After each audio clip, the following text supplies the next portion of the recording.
حدیث میں آتا ہے رسول اللہ صلی اللہ علیہ وسلم نے فرمایا جس شخص کو جہنم میں سب سے آخر میں نکالا جائے گا اور اس کو سب سے کم درجے کی جنت ملے گی، تو اہل ایمان جو ہے نا، یہ ہمارا عقیدہ ہے، قرآن و سنت نے بیان کیا ہے کہ جو ایمان والے لوگ ہیں سزا کھانے کے بعد بالآخر وہ جہنم سے نکلیں گے۔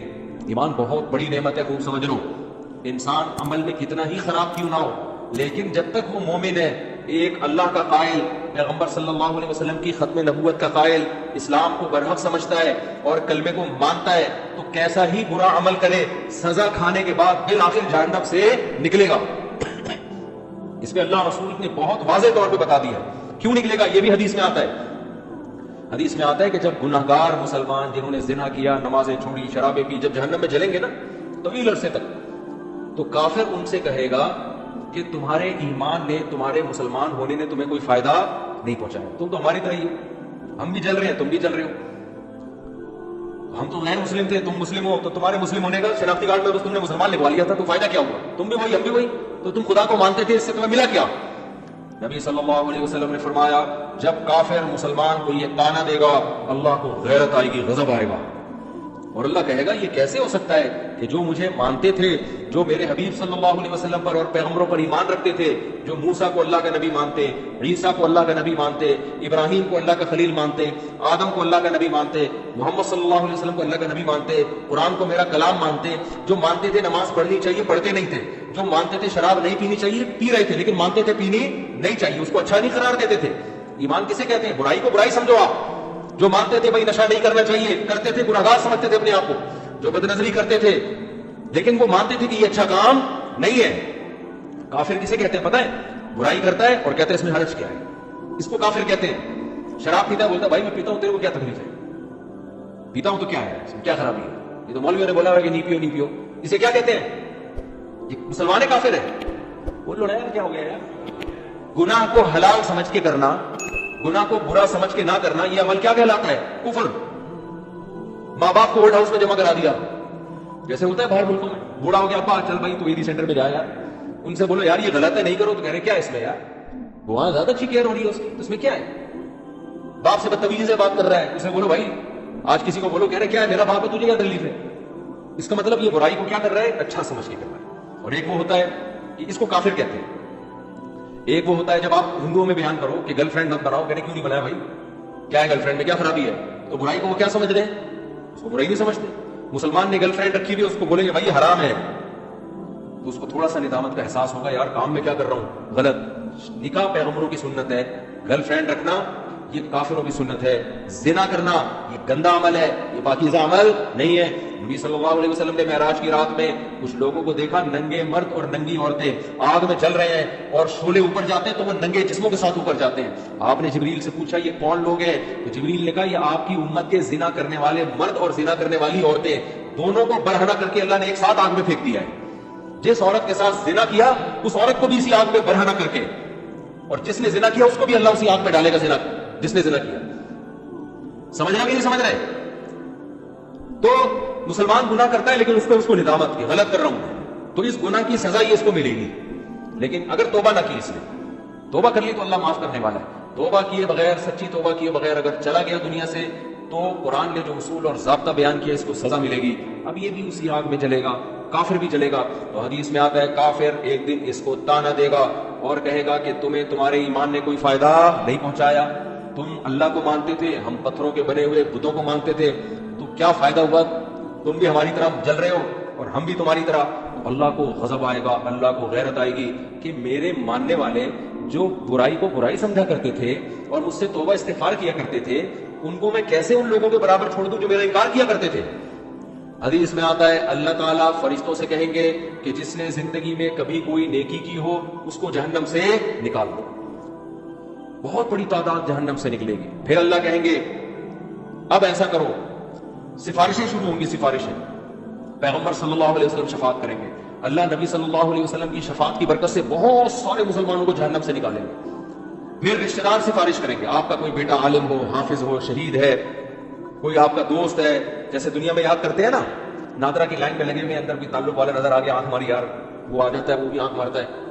ہمارے دوست تھے اتنے چھوٹے سے نا، وہ پاسپورٹ کی لائن میں کھڑے ہوئے تھے، ہم نے ان سے پوچھا یار کوئی آپ کے ساتھ دلچسپ واقعہ ہوا ہو؟ ان کا قد بیچاروں کا بہت چھوٹا، پاسپورٹ کی لائن میں کھڑے ہوئے تھے. ہم نے کہا کوئی واقعہ کہہ رہے ہیں؟ تو پاسپورٹ کی لائن میں کھڑا ہوا، مجھے بلا ہی نہیں رہا. تو میں نے کہا یار اتنے لوگ مجھ سے پہلے چلے گئے، مجھے تو بلا، کہہ رہے بھائی تو کھڑا ہوگا کہ تجھے بلاؤں گا نا، تو بیٹھا ہوا کیوں ہے؟ سمجھ آ رہی؟ پھر کہتے ہیں میں نے ایسے اچھل کے بتایا بھائی میں بیٹھا ہوا نہیں ہوں، میں کھڑا ہوں.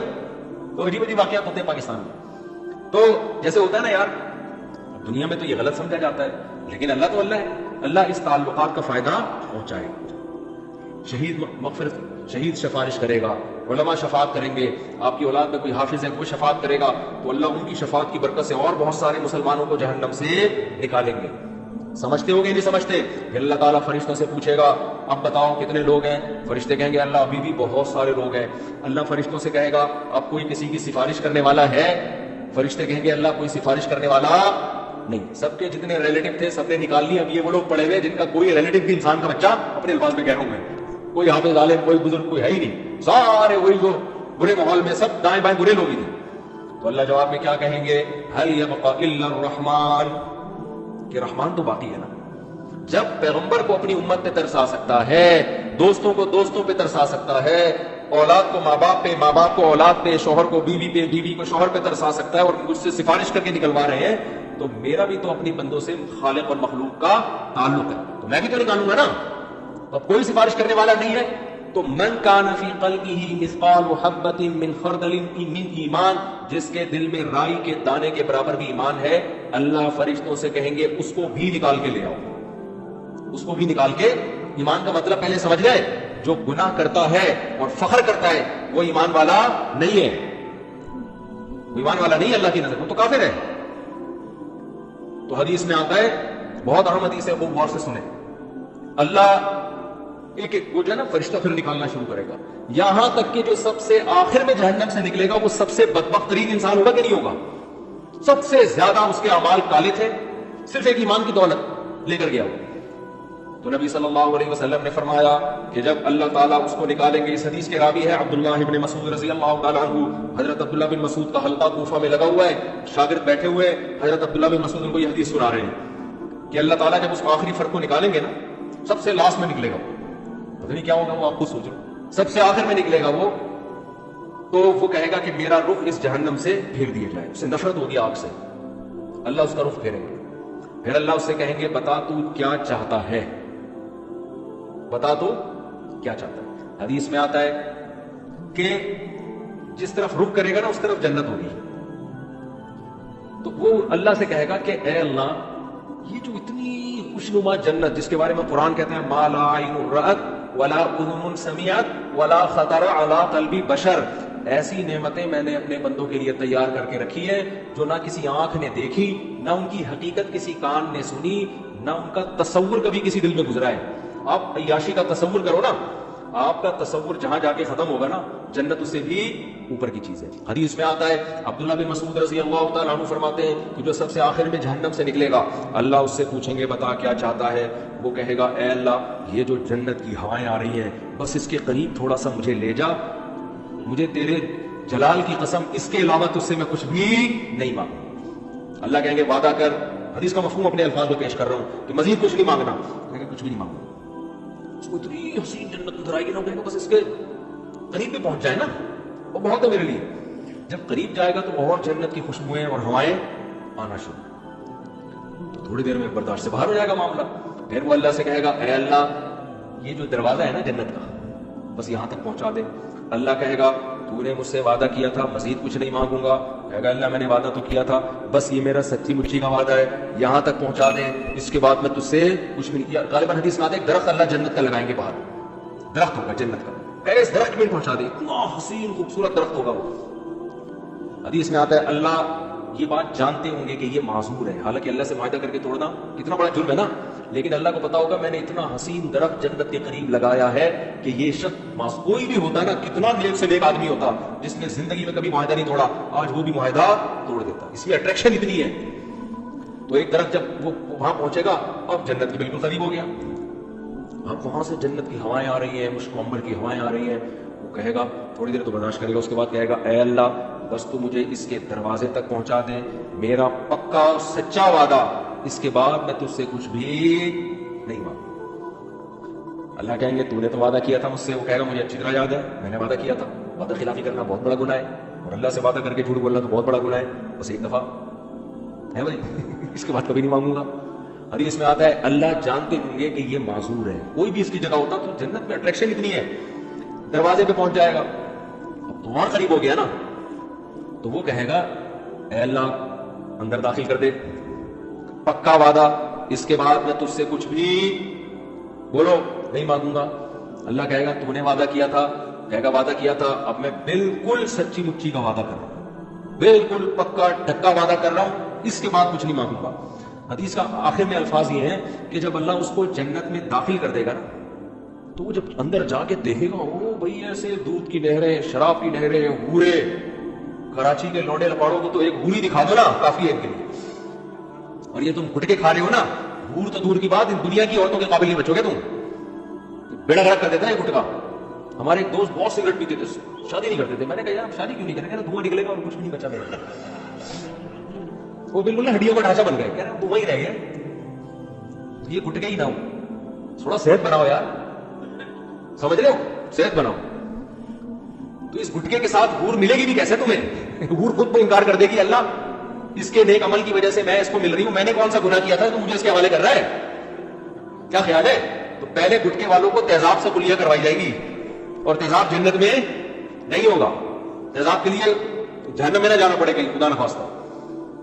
تو چھوڑ دو یہ منہ کے کینسر سے کتنے لوگ میں نے مرتے ہوئے اپنی آنکھوں سے دیکھے ہیں جوانی میں. تو خیر, تو حدیث میں آتا ہے جب وہ جنت کے اندر جائے گا نا, اتنی حسین جنت, اتنی خوبصورت جنت کہ وہ اللہ سے کہے گا کہ اللہ تو اللہ ہو کے میرے ساتھ مذاق کر رہا ہے. یعنی اس کو تصور ہی نہیں ہوگا نا کہ اللہ مجھے اتنی خوبصورت جنت میں داخل کر سکتا ہے. یہ تو ممکن ہی نہیں ہے کہ یار اتنے میں کہاں اور اتنی خوبصورت جنت عیش و عشرت والی کہاں. عبداللہ بن مسعود رضی اللہ تعالی عنہ, انہوں نے جب یہ حدیث سنائی تو یہ حدیث سنا کے مسکرانے لگے. صحابہ کیسے نبی سے محبت کرتے تھے یار. یعنی نبی صلی اللہ علیہ وسلم نے حدیثیں سناتے وقت جو انداز تھا نا, صحابہ کوشش کرتے تھے پیغمبر کا قول سناتے ہوئے ہمارا انداز بھی وہی ہو جائے. عبداللہ بن مسعود یہ حدیث سنا کر مسکرائے اور اپنے شاگردوں سے پوچھا, پوچھتے نہیں ہو کہ میں مسکرا کیوں رہا ہوں؟ شاگردوں نے کہا بتائیے آپ کیوں مسکرا رہے ہیں؟ انہوں نے کہا کہ نبی صلی اللہ علیہ وسلم نے جب یہ بات ہمیں سنائی نا کہ وہ شخص اللہ سے کہے گا اے اللہ تو اللہ ہو کے مجھ سے مذاق کر رہا ہے بھائی. تو جب یہ بات نبی نے سنائی تھی تو نبی بھی مسکرائے تھے, اور مسکرانے کے بعد نبی نے ہم سے پوچھا تھا کہ پوچھتے نہیں ہو میں مسکراتا کیوں؟ ہم نے پوچھا تھا کہ یا رسول اللہ آپ بتائیے کہ آپ کیوں مسکرا رہے ہیں؟ تو نبی صلی اللہ علیہ وسلم نے فرمایا کہ جب بندہ اللہ سے یہ کہے گا نا اللہ تو اللہ ہو کے میرے سے مذاق کر رہا ہے, تو اللہ بھی بندے کی یہ بات سن کے مسکرائے گا. سمجھ رہے ہو, اللہ اس کا گستاخی کا فتویٰ نہیں لگائے گا. گستاخ اللہ کو پتہ ہے اس کے اندر کی حالت کیا ہے, اندر کی حالت ہے. پھر اللہ اس سے کہیں گے یہ ایک ہے, اس جیسی 10 گنا بڑی جنت میں نے تجھے دی ہے. تو بھائی وہ اللہ ہے, وہ انسان نہیں ہے, اس کے خزانے بھی بہت اور اس کے دونوں ہاتھ بھی کھلے ہوئے. تو اللہ کہتا ہے قل اؤنبئکم بخیر من ذالکم, جن دنیا کی نعمتوں کے پیچھے تم بھاگ رہے ہو نا, اس سے بڑی نعمتیں ہم تمہیں بتاتے ہیں. وہ کیا ہے؟ وہ جنت